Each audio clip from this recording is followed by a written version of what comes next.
வீசும் வெளிச்சத்திலே துகளாய் நான் வருவேன் பேசும். Hello friends, welcome to my channel. இன்றைக்கி உடல் பலம் பெறத்துக்காக உளுந்துக்களி தாங்க பார்க்க போகிறோம். ஒரு டம்ளரில் உளுத்தம்பருப்பை எடுத்து வானலியில் நல்லா வறுத்து பொன்னிறவில் வரும் வரையும் வறுத்து எடுத்தாச்சுங்க.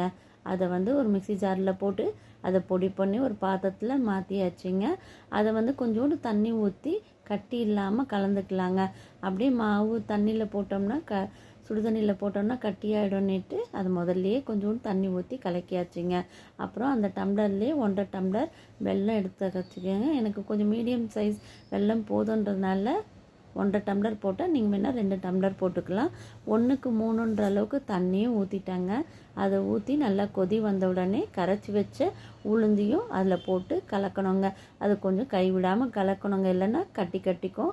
அந்த கட்டியை உடைக்கிறதுக்குள்ளே போதும்னு ஆகிடும். அதனால் கொஞ்சம் நல்லா கலக்கிட்டே இருக்கணும்.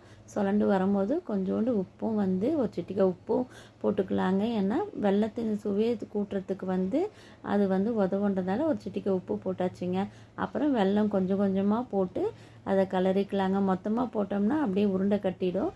அதனால் கொஞ்சம் கொஞ்சமாக போட்டு அதை கலரி எடுத்தாச்சுங்க. அது சுரண்டு வரும்போது நல்லெண்ணெய் ஒரு 3 ஸ்பூன் போட்டாச்சுங்க.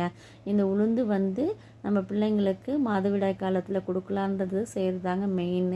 அப்புறம் நல்லெண்ணெயோடு கொடுத்தோம்னா இன்னும் ரொம்ப நல்லது. முதுகு பலம் பெறும்னு சொல்லுவாங்க. அப்புறம் ப்ரெக்னென்ட் லேடிங்களுக்கும் இது அதிகமாக கொடுப்பாங்கங்க. அப்புறம் இது ஒரு 3 ஸ்பூன் நெய்யும் காய்ச்சி அதோடு சேர்த்துக்கிட்டாச்சுங்க. அது நல்லா அந்த நெய்யோடு கலந்து நல்லெண்ணெயும் எல்லாம் சேர்ந்து அது சுழண்டு வர வரையும் நம்ம கொஞ்சம் வதக்கிட்டே இருக்கணுங்க.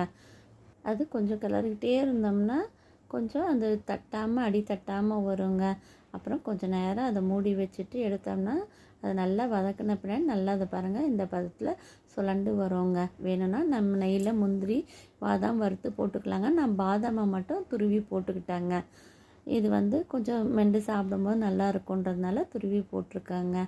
இந்த டிஷ் எப்படி இருக்குன்னு பார்த்துட்டு கமெண்ட் பண்ணுங்கள், சப்ஸ்கிரைப் பண்ணுங்கள், லைக் பண்ணுங்கள், ஷேர் பண்ணுங்கள். தேங்க்யூ.